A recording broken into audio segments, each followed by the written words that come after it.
now that you've had a chance to watch film? What are your general takeaways? I thought the game was, we had a lot of positives on the film. I mean, we had 75 plays on offense, and we had 55 plays in the first 3 quarters with over 400 yards and 4 touchdowns, 1 turnover. And then the takeaway from it was the fourth quarter, we had about 17 plays, only like 58 or 60 yards and 2 turnovers, no touchdowns in the fourth quarter. In the fourth quarter, we had 4 drives that I saw. 2 of those ended with punts. We had one sack in the fourth quarter. 2 drives ended with punts, and then 2 drives ended with turnovers. So, I mean, we played good for 3 quarters on offense. In the fourth quarter, we didn't score any points, and that was the only quarter we didn't score any points the whole game. Northwestern scored more points, and, I mean, the team that scores more points wins the game. So.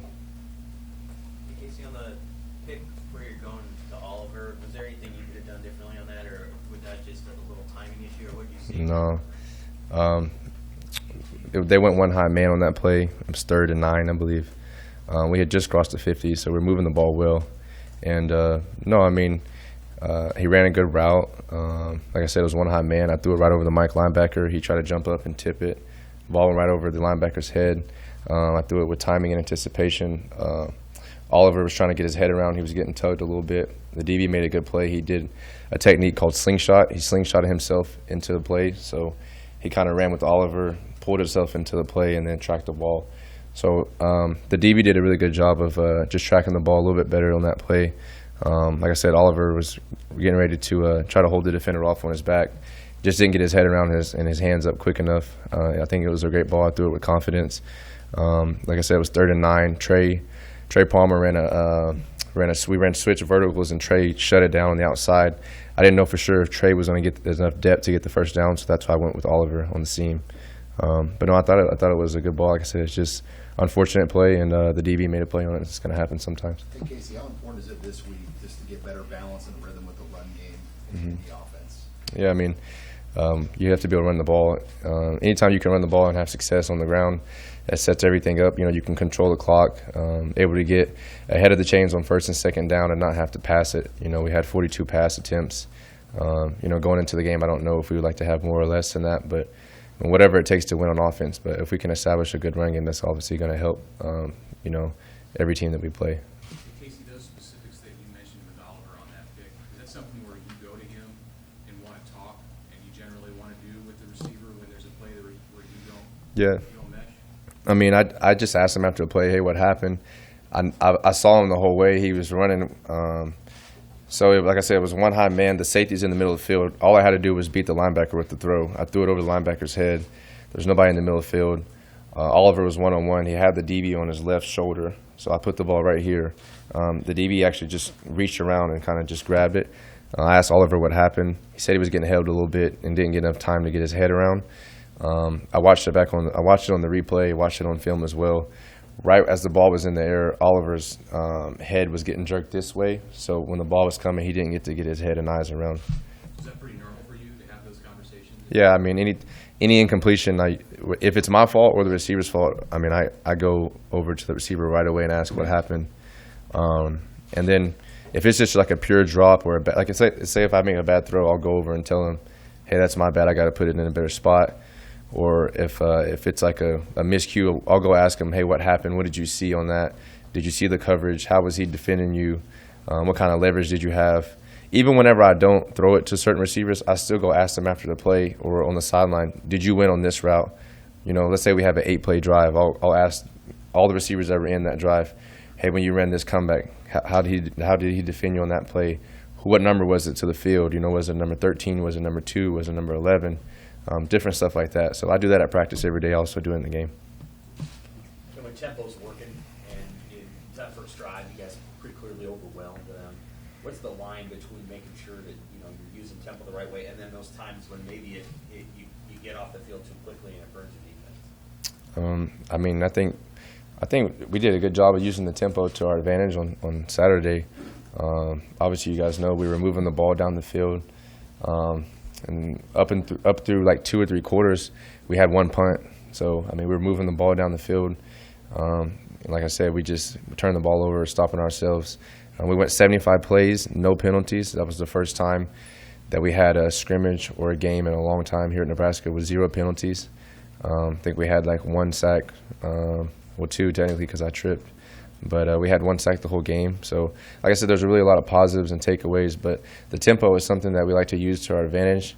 We know how to slow down too, and control the clock when we need to. But like I said, we just have to establish a little bit better run game to be able to control the clock. Are there moments where you want to tell Whipple or Frost, hey, I can run the ball. If you need me to run this zone read, No, I mean, honestly, we practice run and pass plays during the week. Quarterback run, running back run plays. We practice inside zone, outside zone, scramble drill, drop back pass, play action, boot, sprint outs. I just tell them the night before the game we go over all the plays, and during the week, and they say, hey, are you good with this play or are you not? They ask me, is there anything you don't like? What are your favorite plays? I go into the game and say, I'll like everything. Whatever you call, I'll run it. So if they call a run play, I'll run the ball. If they call a pass play, I'm going to throw it. So, but no, I usually don't. Unless I know for sure I'm out on the field, because the coaches, if they're in the press box on the sideline, they don't see what the quarterback can see in the offensive line. We're actually out there. So if there's something that I know will work, I'll go tell them, like, hey, we should run this play. But no, I mean, I thought it was a pretty good game, good play calls. Like I said, it was 75 plays on offense, and not a lot of complaints about the play calls from my end. I think that every run and pass play that we had, we could have executed. We just have to make a few changes and adjustments. Casey, is it better to have a game right away to be able to kind of flush what happened last weekend as opposed to having to buy and Yeah. hang on a little longer? Yeah, I mean, right after the game, you feel defeated. But, I mean, as soon as you wake up on Sunday, at least for me and this team, I think it's important to try to move on. On Sunday, the main takeaway was to correct the issues, acknowledge the mistakes, but also, see what we did well and then improve on the positives. Yesterday's practice was very important for us as we went out on Monday's practice, just to try to stay positive, stay energetic, stay encouraged, and push one another to have a great practice. And we did a good job of that yesterday. We have good leadership on this team. We had a really good practice yesterday, had a great practice today as well. So, like I said, we're going to be fine. We just have to move forward. We can't let one game beat us twice. Like I said, today is Tuesday, and the game was, 2 days ago, 3 days ago, so we have to move on from it. What does North Dakota kind of look like on defense? Have you kind of gotten to figure them out yet? Yeah, I've watched them. I started watching them on Sunday evening, and they play really hard. They've had their defensive staff together for at least 3 years now. Number 3, their cornerback stands out on film. He's a very good athlete. They have 4 players from Nebraska, 3 players from Oklahoma. One of them came from NEO, junior college in Oklahoma. I'm very familiar with. And like I said, this is their first game. They're usually undefeated on their first game season openers. And I mean, they're a good football team. Watching the film, they had 11 games last year with they had either the lead or had a chance to take a lead in the 4th quarter. So can't take them lightly, but they run a lot of different coverages. They run a lot of different pressures and blitzes. They run 3-4 front. They run 4-3. So they've shown a lot of variety on film, but we'll be okay. I mean, we have to trust our training and just be able to know that we know football and we've practiced enough against all the different looks, so we'll be ready. What would it mean to get Omar Manning back to this offense? Omar, I mean, I'm always trying to encourage and push our guys, but Omar is a very big receiver. He's talented, very fast, has good hands, good route running, and he brings a lot of physical presence to the receiver room, and it'll be great to have him back. Like I said, he's a good receiver and he's a good player. So just building on his athleticism and his physical tools, and just getting him more confidence and more reps. I mean, it's week 1 for us technically. Omar hasn't played in a game since last year, so last week was really good for all the guys that got to play, to get that game speed back and to get those live game reps. Even for me, that was the first time that I got hit since Thanksgiving last year, so it was good to get in that game. But it'll be good to have Omar back for the rest of the season. Casey, what are you expecting playing a game at Memorial Stadium? Yeah, this will be my first live game. I mean, I got to play in the spring game here for, I think, like 9 plays. Threw like 4 passes or whatever it was, 5 passes. Yeah, but it's different when it's the game. So I'm excited to get in front of the fans. Husker Nation here at Memorial Stadium, it'll be fun. And but on game day when I go out there, like I said, it's just we're going to war with the same guys that we practice with every day. So I try to really tune out a lot of the noise and the crowd noise and stuff like that. But it'll be fun on Saturday to get out there for the first time and see everyone. I'm personally excited to have my family come. They didn't get to travel to Ireland, so it'll be good to have 10 to 15 or however many people are coming to the game this week. My family, so that'll be good. What's been your impression of the fans just being out and about and seeing around town? I think the fans here are really passionate. And like I said, I mean, I come from a football family. I'm from Oklahoma. I played at Texas, so kind of used to diehard fans. But I definitely think that, like I said before, it's a close community here, the Nebraska fan base. And I just think there's a lot of Husker fans around the town, in the airport. I'll never forget when I came. When I first came here in January, I was flying in from LaGuardia Airport, and there were Nebraska fans on the flight. And then at the Omaha Airport that recognized me. And that was before I had even announced it. I was trying to stay low-key, you know, but there's Nebraska fans everywhere. So I really enjoy it, and I'm very thankful and appreciative for the diehard fans. And I just ask everyone to, like I said, to stick with us. And inside the building, we're trying to stay positive. So that's the main thing. Casey, how has body reacclimated back to Central Time? How big a deal is that to be totally back on track for Central? Yeah, honestly, I slept great on both flights. I took some sleep medicine, allergy pills, and I slept over 7 hours on the flight there. I only woke up because the flight attendant said we're landing, and then on the way back, I didn't have to take anything, but I slept again for at least 7.5 hours. So both flights, by the time we got there, I just stayed awake for the rest of the day and kind of got acclimated that way. But by Sunday night and Monday, I felt pretty normal. And I think that most of us should be over the jet lag. Not everybody got to sleep. I know it's not easy for everyone to sleep on the plane, but when you play a full quarter game like that, I think it's easy to fall asleep. So my body feels fine. Like I said, a little bit sore from the game. My first time getting hit since week 12 last year. So my shoulders, my ribs, my torso, took a few hits to the shin, stuff like that. But, I mean, I feel fine. And like I said, practice has been great, so I'm back to normal and ready to go. Casey, you've been around a lot of football. I mean, what have you seen that makes you think this team is reacting well?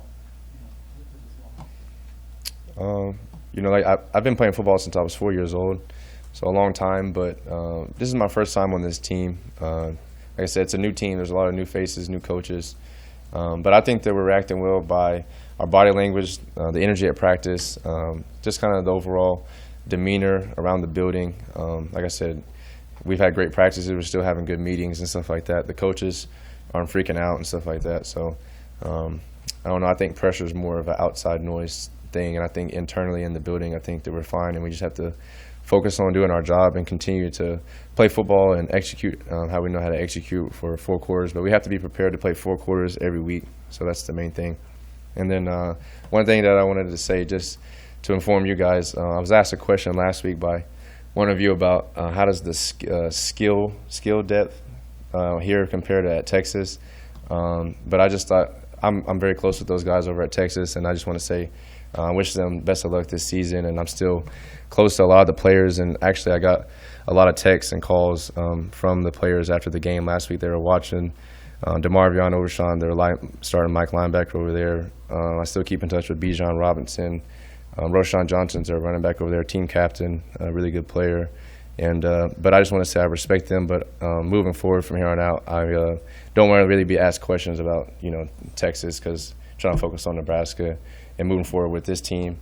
And I'm always trying to encourage the players and stuff that we have here. But I was asked a question last week about how does the skill set depth compare here at Texas, and I said we have more depth, and a lot of the Texas fans and media, of course, took it to say Casey Thompson said that the skill set depth at Texas wasn't very good, and I never said anything like that. So I don't want to stir the pot about anything, and I'm not trying to go down that path. But like I said, I wish them the best of luck. I have a lot of respect for Coach Sark and that team.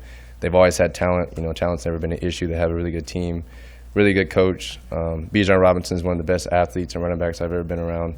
Xavier Worthy is one of the best route runners. Those guys deserve everything that's going their way. But moving forward, I just want to talk about Nebraska football, the games that we have at hand and the issues that we have here. So nothing but respect for those guys. So I appreciate you guys, and thank you.